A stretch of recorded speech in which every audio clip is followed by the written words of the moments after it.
जय हिंद साथियों, स्वागत है आप सभी का एक बार फिर से बाल विद्या मंदिर सीनियर सेकेंडरी स्कूल खत्रीपुरा नागौर के इस ऑनलाइन एजुकेशन प्लेटफॉर्म पर। पिछले वीडियो में मैंने आपसे एक प्रश्न पूछा था कि अपना विश्व जो पर्यावरण दिवस है कब मनाया जाता है, और आप सभी के लगभग उत्तर सही आए कि विश्व पर्यावरण दिवस 5 जून को मनाया जाता है। तो अपना ये उत्तर हो जाएगा विश्व पर्यावरण दिवस 5 जून को मनाया जाता है। पिछले वीडियो में अपन ने कुछ मंडलों की बात की थी, जिसके अंदर स्थल मंडल था, जल मंडल था, वायुमंडल था और जीव मंडल था। आज अपन इन्हीं सब मंडलों की एक बार फिर से चर्चा करेंगे। सबसे पहले आपके आता है स्थल मंडल। देखो क्या होता है, जो अपने पृथ्वी की बाहरी कठोर व ठोस परत है उसे अपन क्या कहते हैं, स्थल मंडल। पृथ्वी की ठोस व कठोर परत को स्थल मंडल कहा जाता है। और इसी स्थल मंडल के अंतर्गत कौन कौन सम्मिलित होते हैं, पर्वत, पहाड़, पठार, वन, मैदान, घाटी क्षेत्र, ये सभी किसके अंतर्गत आते हैं, अपने इस स्थल मंडल के अंतर्गत आते हैं। दूसरा अपने आता है जो है आपका जल मंडल। जल मंडल के अंदर सभी प्रकार की जल राशियां आती है, जिसके अंदर सम्मिलित है आपके समुद्र, महासागर, झीलें, तालाब, ये सभी इसके अंदर सम्मिलित है। उसके बाद में आता है वायुमंडल। अपने पृथ्वी के चारों ओर कुछ वायु की परतें हैं और उन्हीं को अपन क्या कहते हैं, वायुमंडल। ये परतें, सबसे नीचे वाली परत है आपके क्षोभ मंडल, उसके बाद समताप मंडल, ओजोन मंडल, आयन मंडल और उसके बाद में है बहिर्मंडल। और इसके बाद में अपन ने कहा था अगर इन तीनों मंडलों को मिला दिया जाए तो क्या बनेगा, जैव मंडल। तो आज अपन इन्हीं के बारे में एक बार फिर से विस्तार से चर्चा करते हैं। सबसे पहले नंबर 1 पर आता है अपना स्थल मंडल। स्थल मंडल में क्या है, देखो अपने पृथ्वी के ठोस व कठोर परत को अपन स्थल मंडल कहेंगे।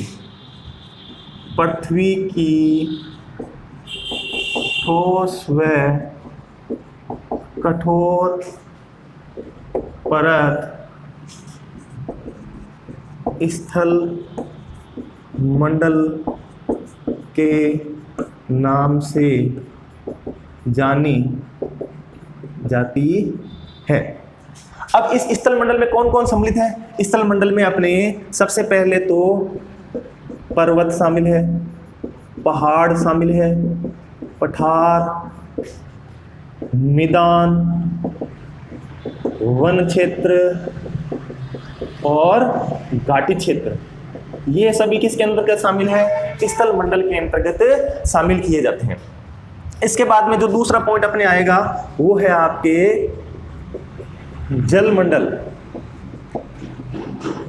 जल मंडल के अंतर्गत कौन कौन शामिल होता है, पहले तो ये होता क्या है, जो जलीय राशि है उस सभी को अपन क्या कहेंगे, जल मंडल। और आपको पता है पृथ्वी के लगभग 70% से भी अधिक भाग पर क्या है, जल मंडल स्थित है। तो पृथ्वी पर उपस्थित या स्थित जल क्षेत्र जल मंडल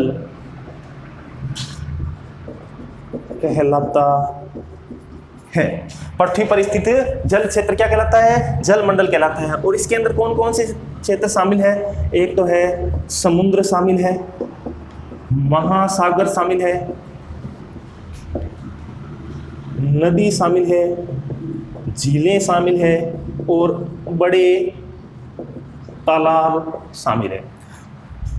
एक बार वापस देखो, मैं रिवाइज कर रहा हूं। स्थल मंडल, पृथ्वी की ठोस व कठोर परत को अपन स्थल मंडल कहेंगे। शामिल पर्वत, पहाड़, मैदान, पठार, वन क्षेत्र और घाटी क्षेत्र। उसके बाद में जल मंडल, पृथ्वी पर स्थित जल क्षेत्र को अपन क्या कहेंगे, जल मंडल कहेंगे। कौन कौन शामिल है, समुद्र है, महासागर है, नदी है, झीलें हैं या बड़े तालाब है, ये सब इसके अंतर्गत शामिल होते हैं। अब सबसे इंपॉर्टेंट आता है आपके वायुमंडल। वायुमंडल क्या है, वायुमंडल क्या है, देखो पृथ्वी के चारों ओर वायु के आवरण है, गैसों के आवरण है, इसी को अपन क्या कहते हैं, वायुमंडल कहते हैं। देखिए नंबर 3 पर अपने आता है वायुमंडल।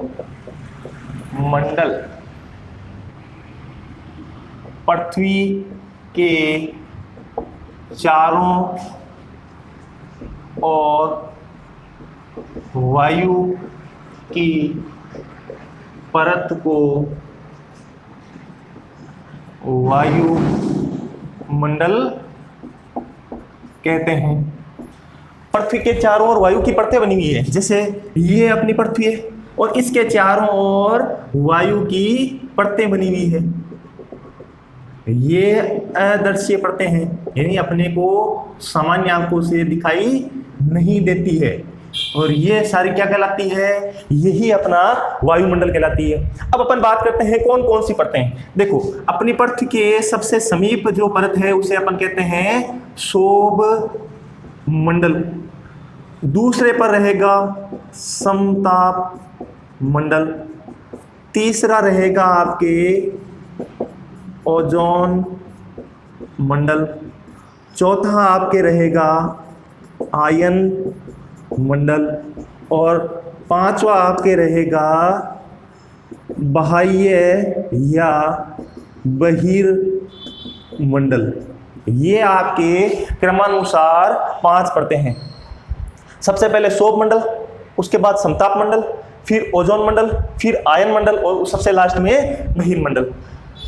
अगर मैं इसके किलोमीटर की बात करता हूं कि शोभ मंडल, तो अपने पृथ्वी से यानी यहां से सबसे पहली परत कौन सी है, अपने शोभ मंडल है, जो पृथ्वी से 13 किलोमीटर की दूरी तक है।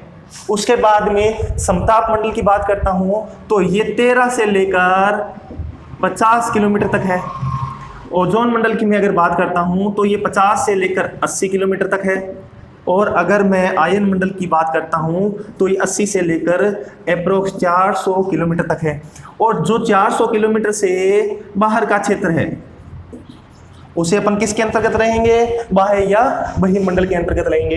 एक बार मैं वापस रिवाइज करता हूं। देखिए, वायुमंडल, पृथ्वी के चारों ओर वायु के परते को अपन वायुमंडल कहते हैं। शोभ मंडल 13 किलोमीटर, समताप मंडल 13 से 50 किलोमीटर, ओजोन मंडल 50 से 80 किलोमीटर, आयन मंडल 80 से लगभग 400 किलोमीटर, और बाह्य या बहिर्मंडल 400 किलोमीटर से अधिक का क्षेत्र। ये सारा क्या कहलाता है, अपना वायुमंडल कहलाता है। अब अपन उससे आगे की बात करते हैं, जैवमंडल क्या होता है। और अपन ने पहले भी पढ़ रखा है, जैवमंडल क्या होता है, पहला, दूसरा और तीसरा मंडल मिलकर, पहला यानी स्थल मंडल, दूसरा जल मंडल और तीसरा वायुमंडल किस मंडल का निर्माण करते हैं, जैव मंडल का निर्माण करते हैं। चलो एक बार वापस अपन देखते हैं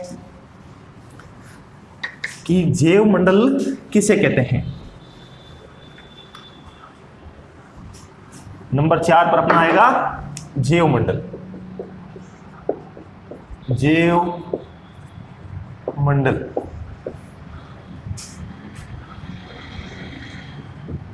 स्थल मंडल, वायु मंडल व जल मंडल मिलकर जैव मंडल का निर्माण करते हैं। इस जैव मंडल के अंतर्गत देखो क्या क्या आएगा। जैव मंडल के अंतर्गत आएगा पेड़ पौधे और जीव जंतु। पेड़ पौधे और जीव जंतु, इन जीव जंतु में अपन भी सम्मिलित है। ठीक है, तो एक बार मैं वापस यहां पर दिखाता हूं किस प्रकार। जैसे ये सपोज करो, ये अपना स्थल मंडल है, और ये अपना जल मंडल है, और ये अपना वायुमंडल है। तो ये जो क्षेत्र है जो तीनों के मिश्रण से निर्मित हुआ है, जो ये क्षेत्र है जो तीनों के मिश्रण से निर्मित हुआ है, इसे अपन क्या कहेंगे, जैव मंडल कहेंगे। अब आपके सामने देखो एक पिक्चर भी आ रखी होगी जिसके अंदर एक गोलाकार आकृति है, जिसके अंदर स्थल मंडल, वायुमंडल और जल मंडल तीनों का मिश्रण बता रखा है, और जो बीच का क्षेत्र है ये आपके क्या कहला रहा है, ये आपके जैव मंडल कहलाता है। आगे होगी बात समझ में। चलो अपन अब आगे चलते हैं। जो आज का अपना अंतिम पॉइंट रहेगा वो रहेगा आपके परितंत्र। परितंत्र क्या होता है, देखो वह तंत्र जिसमें समस्त जीवधारी आपस में परस्पर क्रिया करते हैं तथा साथ में पर्यावरण के साथ भी क्रिया करते हैं, उसे अपन क्या कहेंगे, परितंत्र। एक बार मैं वापस रिवाइज कर रहा हूं, ध्यान से सुनना। समस्त जीवधारी आपस में परस्पर क्रिया करते हैं और साथ ही साथ अपने पर्यावरण के साथ में क्रिया करते हैं, इसे अपन क्या कहेंगे, परितंत्र। एक जैव मंडल में अनेक प्रकार के परितंत्र होते हैं। आपने देखा होगा अपने भारत के अंदर सबसे पहले अपन हिमालय क्षेत्रों की बात करते हैं तो वहाँ पे याक पाए जाते हैं जिसके लंबे लंबे बाल होते हैं, क्योंकि वहाँ का वातावरण क्या है, सर्द है, यानी ठंडा इलाका है। तो वहाँ पर अपने आप याक हो गए, उस याक जो एक पहाड़ी बेल कहलाता है उसके लंबे बाल हो गए, यानी वो उसके अनुकूल हो गया, उस पर्यावरण के साथ में परस्पर क्रिया करता है। साथ ही वो जीवधारियों के साथ में क्रिया कैसे करता है, वो ऊंचे ऊंचे पहाड़ों पर आसानी से चढ़ सकता है, माल ढोने के लिए, सामान ले जाने के लिए अनुकूल है। तो परस्पर व्यक्तियों के साथ भी क्रिया करता है और साथ ही साथ उस पर्यावरण के साथ में भी क्रिया करता है। तो एक बार अपन वापस देखते हैं परितंत्र की परिभाषा। परितंत्र, ये अपना नंबर आ जाएगा 5वां।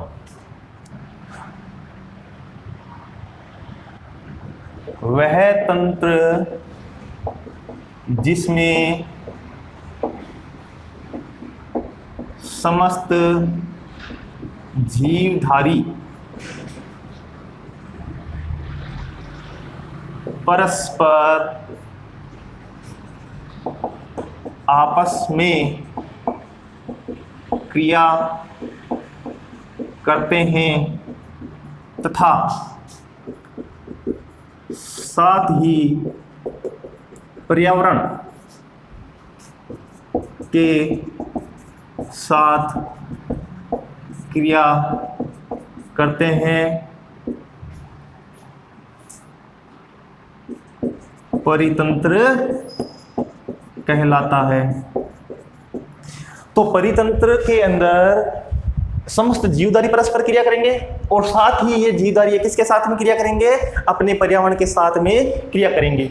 अब परितंत्र में समस्त जीवधारी व पर्यावरण एक दूसरे से किस प्रकार जुड़े हुए रहते हैं, तो दो क्रियाओं से वो एक दूसरे से जुड़े रहते हैं, जिसमें पहली है ऊर्जा और दूसरा है पदार्थ।